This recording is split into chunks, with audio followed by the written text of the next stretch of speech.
Carly Jones, you're an active advocate for autistic people and the contribution they can make to society, and you sit on the board of a government-affiliated body. Why do you believe the boards of our public bodies need to be more representative and include people with disabilities? Well, I think it's a really smart thing to do. We have our own experiences. We become experts of experience. And I think if we want to be able to represent the UK in its width and breadth, also our panels need to be that way. We tend to be able to see things from a different perspective. That's all disabilities, not just autistic people, because we've actually been there.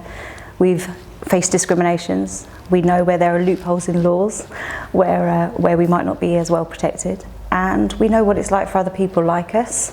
And I think that's terribly important, because the only way to get a different outcome is to have a different perspective. You mentioned the word experience, rather than sometimes conventionally, oh well, someone can tick certain boxes because they've done this job or that job. Yeah. Because that's obviously crucial to it. It's the experience and overcoming lots of problems. Yeah, we're very resilient people. We not only can we talk the talk, we've walked the walk, and we will continue to walk the walk. So as new problems arise, we probably face them head on ourselves as well.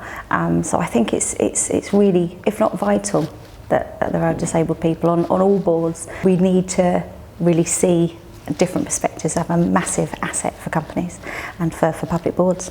Now, for those people who've got a disability of some kind, whether mental or physical, who are thinking of applying for a public appointment, yes, what would your advice be at the application stage? Think about all these things that we do every day as a disabled person. That is slightly different. We become very able to find solutions. We're great at strategies. We're constantly looking at, plan A, B, C, D, and E. Offer that, suggest that. Make sure that you're open and honest about having a disability, and don't assume because of your disability that's going to be a hurdle. From an autistic perspective, although I might struggle with some things and there's support for that, I also have things that education or money can't buy. I'm incredibly loyal, I'm incredibly honest and hardworking and a bit of a perfectionist, and I'm always early. So if even these small things that might think, oh actually it's not the biggest of assets in a particular role, could be a vital asset that you can't find elsewhere. How much would it help to have mentoring and shadowing schemes so that people get used to it before they actually formally apply for a role? Yeah. They get used to it, and therefore it's not threatening. That's a fantastic idea.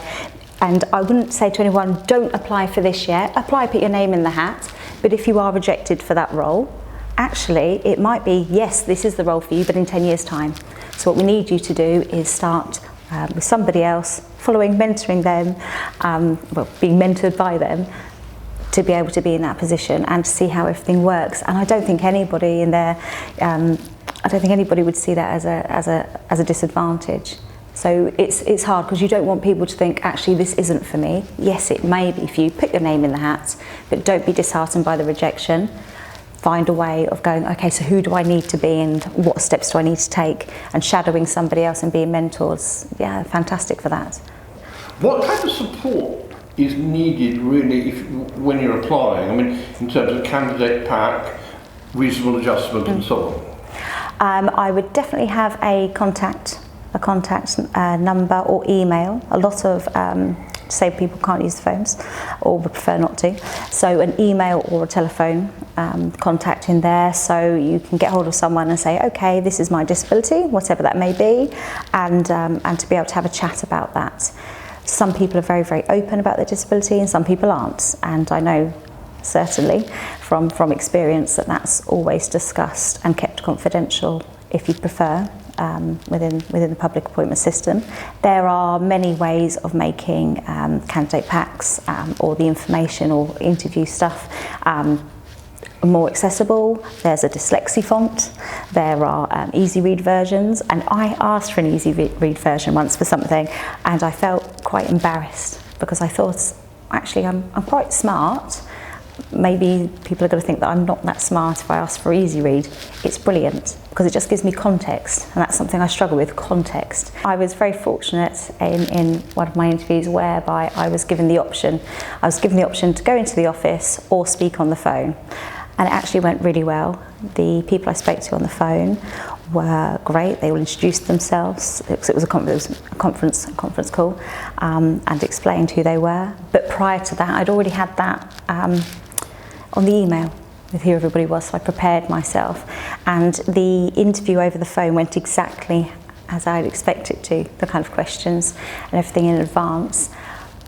One thing that's great for people if they are coming into the office rather than doing it over the phone or Skype, particularly for neurodiverse autistic candidates, is do send a photograph of yourself, and do send a bit of information and also directions and photos of the building, because that makes it so much easier, gets rid of that anxiety. That really helps. On the public appointments website, is one of the most autistic friendly websites I've ever come across. Everything is bullet pointed. I know when I'm going to hear back or not by. I know then when the interview dates are, and I can almost put it in my diary with which I do, with a question mark next to it saying possibly, and it's fantastic.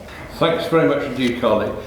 If you're interested in finding out about public appointment vacancies, you should take a look at the Cabinet Office Public Appointments website.